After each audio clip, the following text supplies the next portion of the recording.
Behold the sacred jewel of the Shinto, the Magatama. Hey, Tubies, this is Psychic Bob. Well, I tell you, today I've been sitting here and really meditating on the mystery of this symbol. This is my beautiful jewel pendant. It's called Magatama.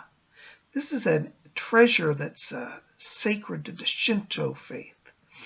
As many of you know, I am a Wiccan, and as a Wiccan, I revere the natural world. I seek communion with the powers of the earth, the elemental energies, and the gods. And as I've been studying the religion of Shinto, I found out that they share so much in common with the Wicca. It's absolutely fascinating to me. I kind of almost am tempted to say that Wicca is like the Shinto of the Western world, whereas Shinto is the spirituality of the Eastern world. They really share a lot in common.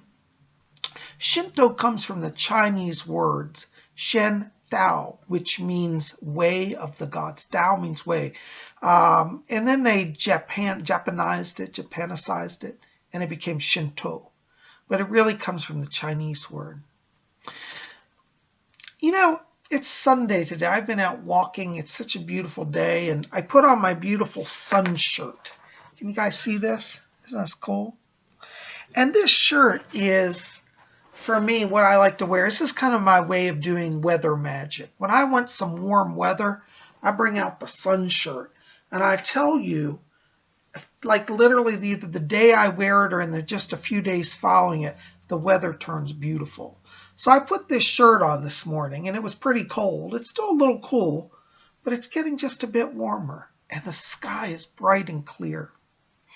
Well, the reason I bring this up is that as I've been studying Shinto, and by the way, on a side note, I think we're going to do a little new series here. It's going to be Shinto Sunday. So for the next few weeks, each Sunday, we're going to talk about a Shinto topic.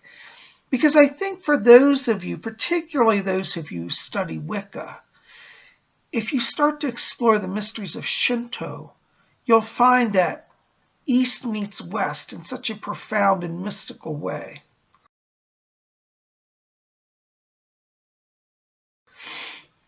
So I got this pendant, this Magatama, a few years ago, and I just am crazy about it. Now, this one is made of opalite. I don't know if you can see. It's got beautiful bluish purple glow in it.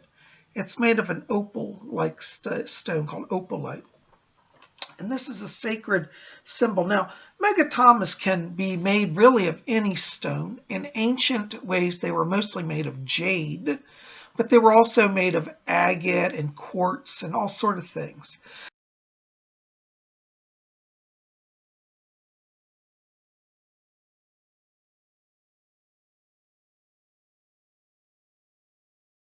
So now what the thing is, why Magatama is considered sacred is it's believed in Shinto that there are 3 sacred treasures that the gods gave to Earth to guide the way of the kami. I suppose I should define some terms here, because even though I know all of these, I study this, I forget a lot of people don't know. Kami, spelled K-A-M-I. Kami is the term for a spirit or a godlike being. And in Shinto, they believe that the whole universe is filled with kami, with spirits. So there are spirits of the trees, there are spirits of the rivers, there are spirits of the mountains, there are spirits of the rocks and plants. So all life has a force of divine power, which are the kami.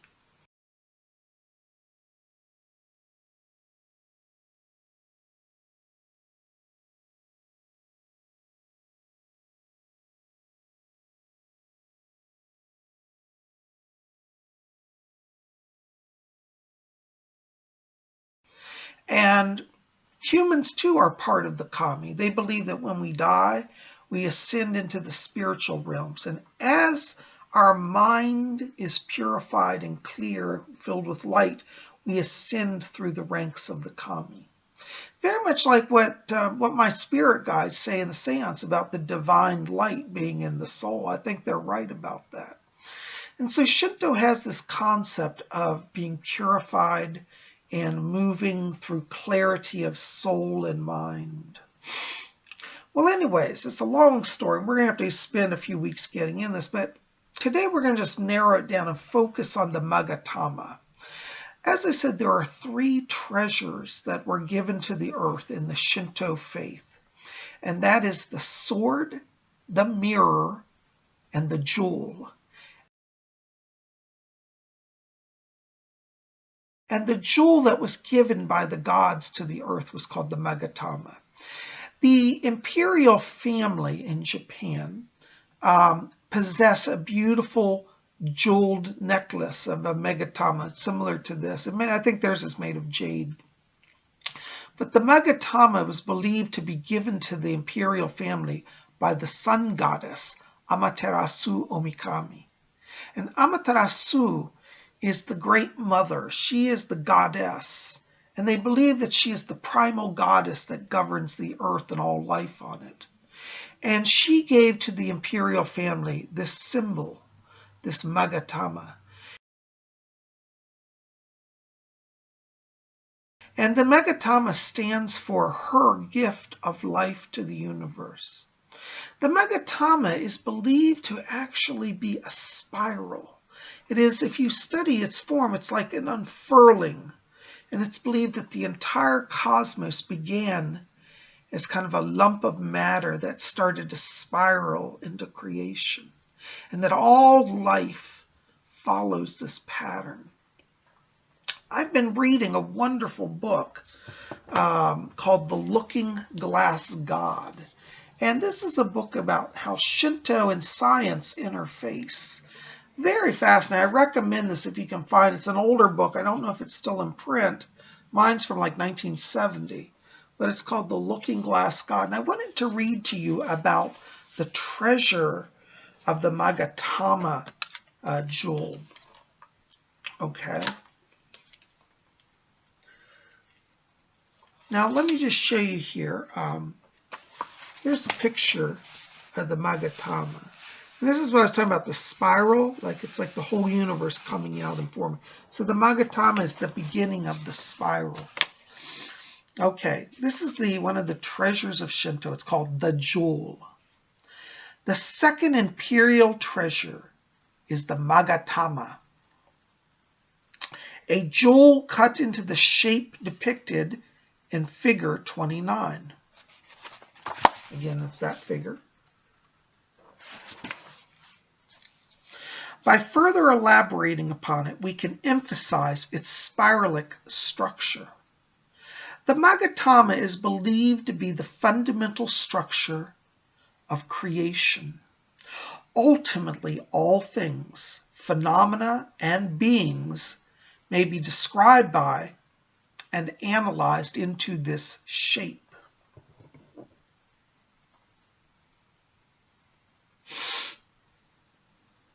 It is the offspring of infinity. The emergence of the finite world is the coming to be of this jewel. Movement along and within it is the way. In the Orient, it is said that the way preceded its own materialization. What is meant by this is that this structure lies inherent within the undifferentiated matrix of existence. By means of it, deity expresses itself. Nothingness becomes something.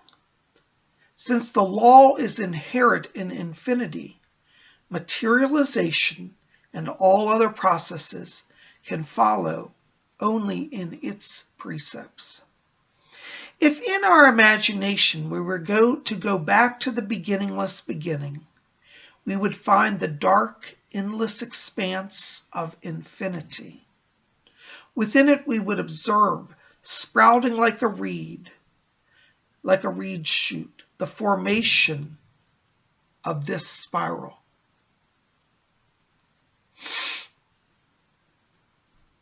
As man, we repeat this original process when in the darkness of the woman's womb, we too emerge like this shape.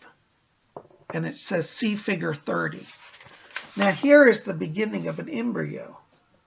Doesn't that look very similar to Magatama?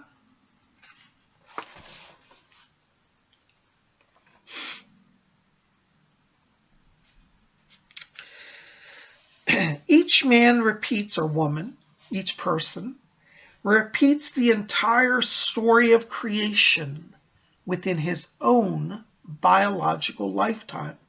For each man is a microcosm of the macrocosmic universe. Wow, that's pretty deep. So, when we look at the jewel, there's a whole mystery in it.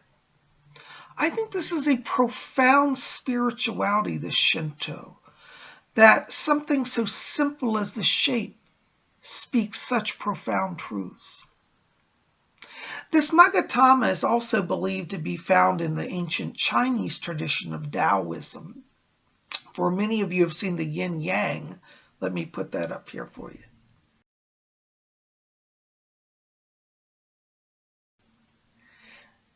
So if you look at the yin-yang, you'll see that it consists of two Magatamas intertwined. And so the Japanese Shinto view of incorporating the symbol as a sacred symbol is one that is most profound. The Japanese believe that the Magatama can be shown in different ways. In fact, let me put some symbols of Magatama up here for you.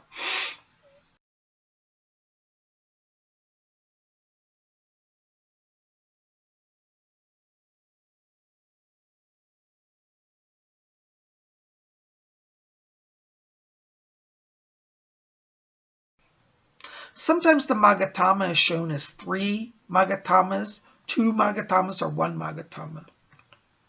When it's shown as 3, it represents the process of human life. It represents the body, the mind, and the spirit. The forces coalescing to create humanity. And when it's 2 Magatama, it can be, for example, the body and the spirit. And when it's 1, it can represent the purity of the beginning. There's so many ways to understand Magatama, but these are wonderful, wonderful sacred symbols. And since I've discovered the Japanese Shinto understanding of Magatama, I've really embraced this as one of my sacred symbols. And so now I too wear this sacred jewel. In Japan, many people have what they call kamidanas, which are spirit shrines in their home. They're small kind of miniature Shinto temples. And next week we're going to talk about the Shinto temple. But some people enshrine the Magatama as their sacred symbol. Now remember, there are 3 jewels in the Shinto tradition. There's the Magatama, the sacred jewel. There is the mirror, which we're going to talk about next week. And then there's the sword. So the 3 treasures are the sword, the mirror, and the jewel. And these were given to humanity by the gods that we might have the blessing and the inspiration and knowledge of their world. I think it's so profound. Anyways, guys, I just want to come here and just touch on this today. I'm curious if any of you have ever seen this symbol or own a pendant of a Magatama. Maybe you have one, you didn't know what it was. I'd love to hear that. But maybe you've touched in on this in your own spiritual journey, and I'd love to hear your thoughts. When we think about it, it's so interesting. As I said earlier, Shinto and Wicca have so much in common because in the West, we have the tradition of the spiral goddess. And back in the late 70s, the author Starhawk put out a wonderful book called The Spiral Dance. One of my favorite books, one of the first books I read on Wicca. And in that, she talks about that the spiral goddess is the great mother power that emanates the whole universe. and that all things in the universe revolve in cyclic cycles. This is very much like what the Shinto teach. So, when we look at the cosmos, like for example, if you want to see the spiral in motion, go in your bathroom, flush your toilet. Okay, I'm serious. Do this. Go flush your toilet and watch the spiral of water. Then consider that up in the space and the sky, that the galaxies move in a spiral. Our whole galaxy, our planet exists and moves within the spiral. And as we saw in this book, all life starts with the spiral. So the Magatama is a truth, a primordial reality. And I think that if we embrace this symbol and meditate on it each day, we'll have a greater appreciation of life and of the world of spirit that interacts with our world. Well, anyways, guys, I want to share these thoughts with you today. I hope this gives you something to meditate on and think about. So, as I said, I think for the next few Sundays, we're going to have Shinto Sunday. We're going to talk about some of the Shinto mysteries. You guys are the best. I love you. Keep it here at Spirit Channel. Listen, if you want to show Psychic Bob some love, if you kind of watch the videos and click on the ads and explore my sponsors, that's one way to help me out, okay? And you can also like this video, favorite it, share it with your friends, and hit subscribe, be part of my channel. Well, listen, guys, I'm going to keep it short. I'm going to go out and walk under the sun and meditate on these mysteries today some more. But you guys are the best. I love you. Listen, keep it here. We'll be back here tomorrow, Monday. We're going to have our horoscopes for the next week. So you want to get your weekly horoscope forecast on Monday, make sure to be here. Anyways, by the way, if you didn't see last night's video, definitely check that out. We had a great turnout for our Saturday night seance. It was a lot of fun, and the spirits were amazing. So definitely check that out as well. Well, guys, listen, we'll see you soon. Love you guys. And until we see you again tomorrow, blessed be.